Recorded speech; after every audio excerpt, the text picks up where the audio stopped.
ela teve essa ideia de arrumar um cestinho, vedar ele para não entrar água dentro, colocou o bebezinho dentro do cestinho e caminhou até o Nilo para colocar ali esse cestinho perto dos juncos para que o cesto não andasse, sabe? Colocar ali pertinho dos juncos. Ficou ali paradinho o cestinho. Olha só que interessante, tá? Alguns pontos que eu quero que você entenda. Ponto 1. Eu já vi muita gente falando que o cesto começou a descer, sentido contrário ao rio e não sei o que. A Bíblia não fala isso, tá? A Bíblia fala, Êxodo 2 e versículo 3.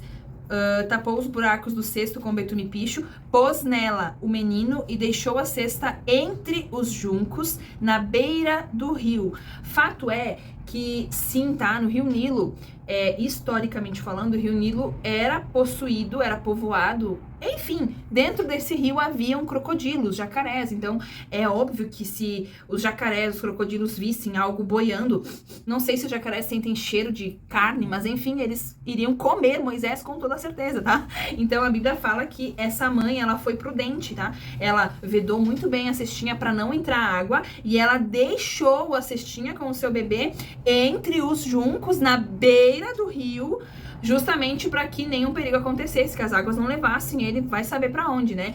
Segundo ponto interessantíssimo aqui é que Miriam, a irmãzinha dele, nessa época, provavelmente ela era uma adolescente, tá? Então, ela seguiu, a Bíblia não fala se Joquebede pediu pra ela, Miriam, vamos junto comigo e fica olhando. Não, a Bíblia fala que Miriam acompanhou a sua mãe de longe e ficou analisando a cena. Pensa só, que triste, ó, a mãe largou ali o cestinho e teve que sair. Pensa, eu consigo como mãe imaginar dor que Joquebede sentiu ao se desfazer ali do seu bebê e não saber qual seria o futuro daquela criança, mas ter a dependência total de Deus e acreditar que se Deus tinha um propósito na vida do filho dela, esse propósito ia se cumprir, independente da maneira que fosse. Ela confiou totalmente em Deus. Será que eu e você confiamos assim em Deus?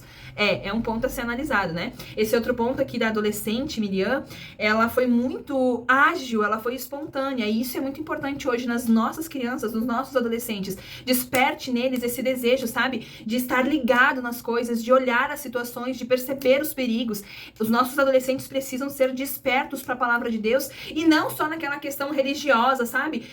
Passou da hora de nós ensinarmos as nossas crianças a sair daquela questão religiosa do podes e não podes. A gente perdeu muito tempo, a igreja perdeu muito tempo nessa questão do não pode pintar unha, não pode usar calça. Desculpa se a sua igreja tem regras assim, cada um com a sua doutrina. Agora eu tô dizendo que nós perdemos tanto tempo em coisas fúteis e nós deixamos de lado as coisas que realmente são importantes, como identidade, como ensinar para as crianças os seus propósitos. O Deus que faz promessas para as crianças é um Deus que cumpre, um Deus que chama um bebezinho, que escolhe, é o Deus que protege ele aonde ele estiver. Mas para isso nós precisamos estar ligados na situação que nos rodeia e precisamos entender que realmente o diabo anda ao nosso derredor rugindo como um leão. Nós precisamos alertar as nossas crianças sobre isso, sabe? Que nem tudo é a pecado, que nem tudo vai me levar para o inferno, que nem tudo tira a minha salvação, que não são essas coisas fracas demais, sabe? Que me fazem ter medo de ir pro inferno e aí eu sirvo a Deus só por medo de ir pro inferno. Não é essa questão. Eu preciso aprender a servir a Deus, estar com Deus por amar a Deus, sabe? É diferente. Então, Miriam, quando ela se deparou com essa situação, ela foi muito rápida, ela era muito inteligente. Nós precisamos ensinar isso para as nossas crianças também.